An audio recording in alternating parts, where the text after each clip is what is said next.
Very good morning, children. Today I am coming to the end of the chapter. You must recapitulate by now the meaning of democracy, what were the various features we have studied in the democracy, and what are the arguments in favor as well as against the democracy. Today I will come to the last topic, that is the broader meaning of democracy. That through various examples, what is the conclusion? What kind of government is there? You know, I have given you several examples from worldwide which was the history of that particular country, that how from a non-democratic regime they turned up into a democratic regime. When we talk about India, India is a country where we find that how there was imperialism, how there was colonialism, and at the end there was a sacrifice of innumerable soldiers and the people who has contributed to the independence of our country in the year 1947. This was the time when we attained from imperialistic rule to a democratic setup. Talking today about the broader meaning of democracy, we will talk about that how in our country the broader meaning of democracy can be substituted with one word: representative government. Now the question arises that why representative democracy is an essential part of our country. Before starting with this, let me give you an introduction of the word representative government. Children, in our country, since we are a largely populated country, it is very difficult to cast elections in one day for the entire country. You know, we have got many types of states as well as the central government, and it is very difficult at one time, at one particular day, to cast the vote for the central as well as the state government. As a result of which, the government of India took out a solution, and that solution was the representative government. Now, what is a representative government? In a large country like ours, when we cannot cast vote of all the individuals who can go on one particular day to cast the vote. I'll give you a small example. For example, suppose in our country there are 5 crore people. Out of these 5 crore people in 1 year, we will be finding that there must be, you take out 1 crore, there must be 4 crore people who might be eligible to cast their vote. Now, why 1 crore people have been excluded? They have been excluded because they are below the age of 18. Because in a democratic setup like ours, all adults who are above the age of 18 are only eligible to cast their vote. As a result of which, our government has taken care that in one area, in democratic politics, we use the word constituency. So, in one area or in one constituency, the whole country is divided into various wards or constituency when the election day is there. As a result of which, in any area or in any constituency, all the people cannot cast a vote to one particular central government representative. As a result of which, the whole area is divided into wards, and in each ward there is a representative who is a candidate before the election. This candidate represents different political parties with their policies as well as their rules which they will be implementing once they are elected. As a result of which, the leaders who are selected, who becomes the majority, attains the status of a MP or a MLA in that particular constituency. Now, what is the role of these MP or the MLA? As you know, we are a highly populated country. What do we find is everyone cannot go with their problem to the parliament for solving of their queries or any clarification.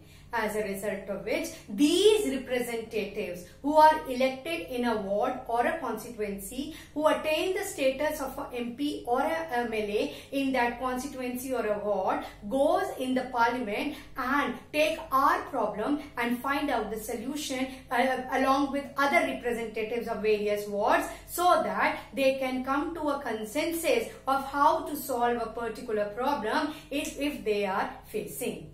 I will give you a small example. In our school, a monitor or a class representative is being chosen. What is the work of the class representative? Suppose a particular class or a group of class is facing one particular problem. Now, the entire class cannot go in sister principal's room for the solution. As a result of which, the class monitor or the class representative means he is representing the problem of the entire class, and instead of the entire class of 40 children, only 1 or 2 children they represent your problem in front of sister principal. This is a small form of representative government which we have faced in our school several times. The same thing goes, the same problem goes in our country also. These representatives are chosen who take our problem in the parliament, makes related to the laws, and then they come out with a solution. That is the representative government. With this introduction, we'll move further that what are the various ways why representative government is necessary in a democratic setup. The first point to it is that there are large number of people and it is practically impossible for everyone to take part in the decision making. As I told you, the example of our own class where the class representative represent our problem in front of sister principal or the head of the institution. Similarly, it is not at all possible on one particular day or in one particular place for all the citizens of our India who are eligible to cast their vote to come together to cast their vote. As a result of which, the whole area is divided into constituencies, and these representatives, the MP or the MLA, are the representatives of our government. That is known as, in one word, representative democracy. The second point added to is that apart from highly populated country, apart from the problem that in one place it is next to impossible to gather all the people at one day in one time to cast their elections. As a result of which, people represents the MLA. The second important point related to this is that the people does not have the time, desire or the skill to take the decisions. This can be also related to the limitations of the democracy. Here we find that even though people are interested at that particular time when they are doing their jobs to fulfill their needs of the family, they do not get the time, neither they have the desire for their problem solving. They simply give all the problem to the representative or the MLA through various means, and they leave the problem to the MP or the MLA, who take the responsibility of solving their problem in front of the general public. Apart from this, we find we have the time, we have the desire, but we do not have the skills. What do I mean by the skills here? The skills basically means that a person might belong to a poor family. He is interested in going to earn daily wages, working in a construction site, working in a dhaba, etc. to earn their livelihood at the end of the day. They might have the skills, but they might have the money, the skills, but they do not have the time or the desire, since they are interested more in using their skills to earn their livelihood. At the end of the day, when they earn their livelihood, when the money which they get from this particular daily wages, they utilize that money and their skill to take care of their family, especially the children and the women. The third important thing here comes is that there it comes very important for us to differentiate between a democratic versus good democracy. I'll give you a small example to make it more clear to you. There are various schools in Greater Noida, but our school is the best school of Greater Noida. School, which is a building, which is an organization. Innumerable schools are there in our Greater Noida.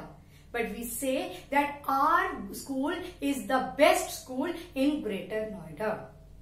There are several factors which contribute: the discipline, the management, etc. Why I am quoting this example? To make you clear with the distinction between a democratic setup and a good democracy.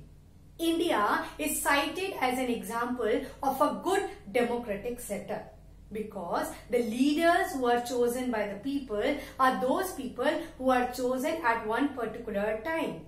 If by chance they are not doing any welfare for the people, they are selfish, they are not doing anything for the interest of the people, we can very well change them in the next election, or at times we can cast mid-term elections also. Keeping this in mind, the leaders also do their best, perform their best, because they know if they are not able to satisfy the needs and the aspirations of the general public, the public will not give them vote and they will not be elected in another 5 years.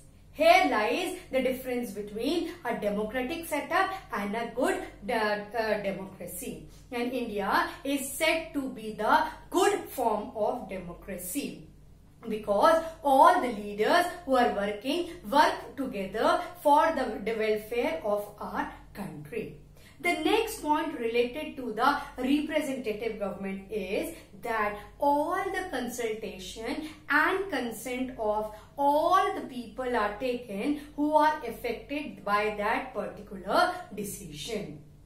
Children, I told you before also that whenever the leaders are chosen, they are chosen so that they take decisions for the welfare of the people. They cannot take any decision which is concerned about their own self, about their family, or about their particular village, or about the ward or the constituency they represent. Actually, they represent the entire country, as a result of which we find that they are being chosen and their main aim is to welfare of the people. Their main interest is to satisfy the needs of the common people. When we talk about the opinion, every now and then these leaders take the opinion of the general public. And if they are not satisfied to come to the level of the opinion of the people, very soon they know that they will not be casted in the next election. As a result of which we find that these leaders perform their best so that they are in power in the next elections also. I will give you an example of demonetization. Children, you very well know that in the year of Narendra Modi ji rule, we find that he started a system of demonetization. When we talk about demonetization, the effect of demonetization was at each and every masses. Whether it was any political leader, any actor, or even a small laborer. Everybody faced together the crisis of demonetization. Every individual, even who had lakhs and crores of money lying in their bank account in the bank, had to stand outside the bank, outside the ATM card machine, so that they could take out the money. This is because in a representative government, whenever the decision is making, it is taken by the entire country. The decision is affected by the entire country. You cannot make decision for the rich strata of the country or for the richer people of the country. The consultation or the consent of middle class as well as the poor people are also very important. They play a very important role in the functioning of a representative government. Last but not the least, we will come to the last point of the representative government. And the last point is that no country is a perfect democracy. Children, again and again, I keep on explaining that democracy is the best form of government. But it does not mean that it has all the positive points of democracy. Very true, our democracy is best as regard to other forms of government. But then the democracy will be a perfect democracy when we all the people make it a perfect one. Hope I am quite clear with my explanation. Thank you very much.